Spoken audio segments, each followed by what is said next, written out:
Hello everyone, welcome back to the channel. In today's video, I wanted to take some time to talk about the Battlefield 2042 early release period.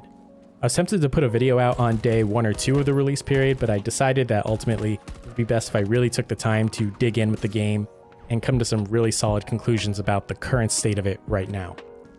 There's been a lot of talk and a lot of videos on the internet about Battlefield 2042, and the discussion has really deteriorated into both sides just spewing vitriol at each other without anyone really giving a level-headed opinion about the game. So I'm here to do my best at seeing both sides of the coin. To get it out of the way immediately, Battlefield 2042 is a lot of fun, but in its current state, I can't recommend anyone buy it. The bones of a great Battlefield game are all here. There's some great tense action and the scale is really impressive. Matches can vary a lot game to game, especially if you're mixing up Breakthrough and Conquest. Portal lobbies with the classic maps, weapons, and classes have been a blast to play and are full of tons of nostalgia for me. I also have to give DICE credit with how they've tackled some early issues already in the game. They've been really proactive and fast about disabling Dozer's shield and proximity grenades due to bugs, and it is encouraging to see the developers acting fast in this regard and not letting things just sit and be problems for long periods of time. I haven't had much of a chance to try out Hazard Zone yet. It definitely seems like a mode that's best played with a squad. None of my friends are really Battlefield players, so I might have to try that out at another time. But with all of the good in the game right now, there are a lot of issues plaguing it, holding it back from being the truly great Battlefield experience we were all hoping it would be. PC performance has been absolute trash.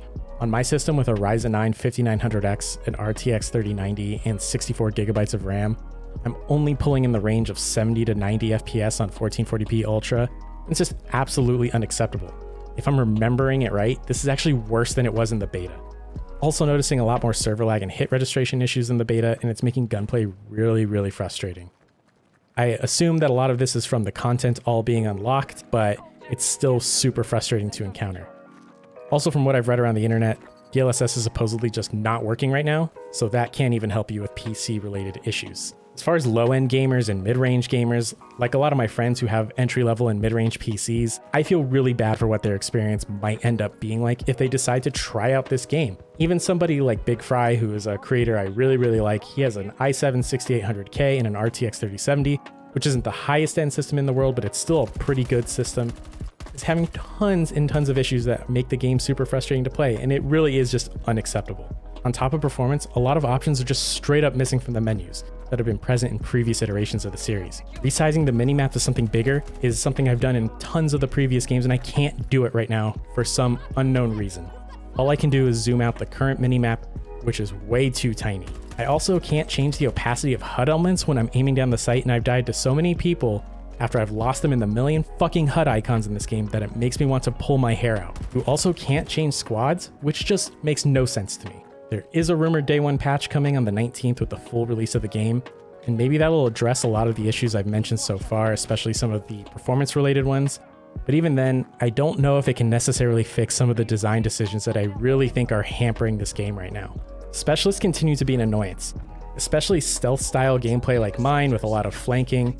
It's just completely destroyed by someone like Pike who can just wall hack me right away.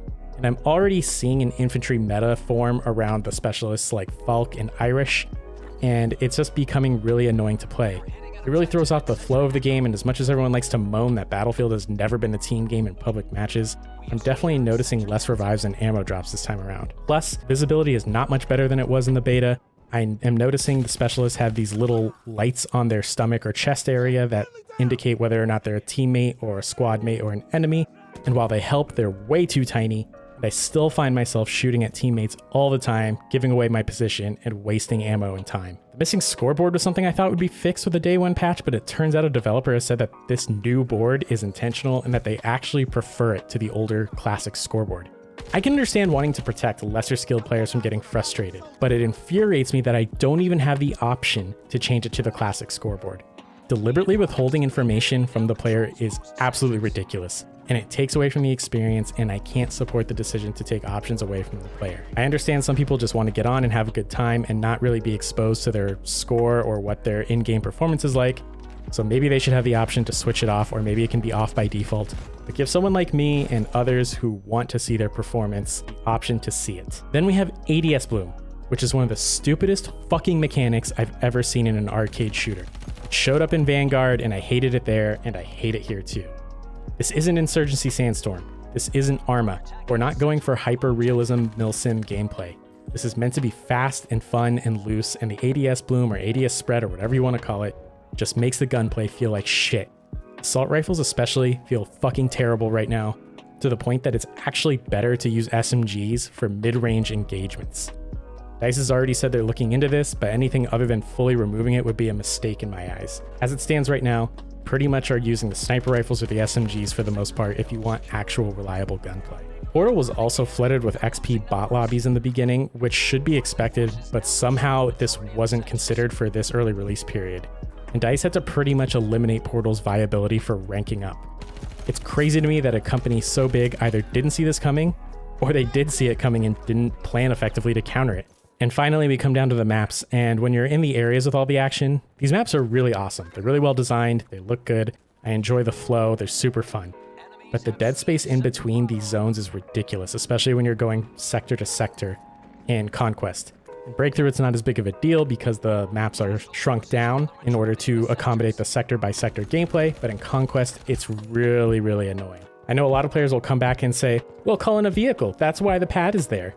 But sometimes vehicles aren't available, and for stealthy playstyles like mine, I don't necessarily want to put myself on the map and show the whole server where I am. It's super frustrating to run such a long distance just to get popped from some crazy long sightline, because all of this dead space has almost no cover. There just needs to be more ambient ways to traverse the map, things like zip lines, gondolas, or anything else that can get the player from one hot zone to another without having to call in a vehicle from the pad. Like I said, Breakthrough is a little bit better about this, but that game mode is a bit more chaos than the slower pace of Conquest.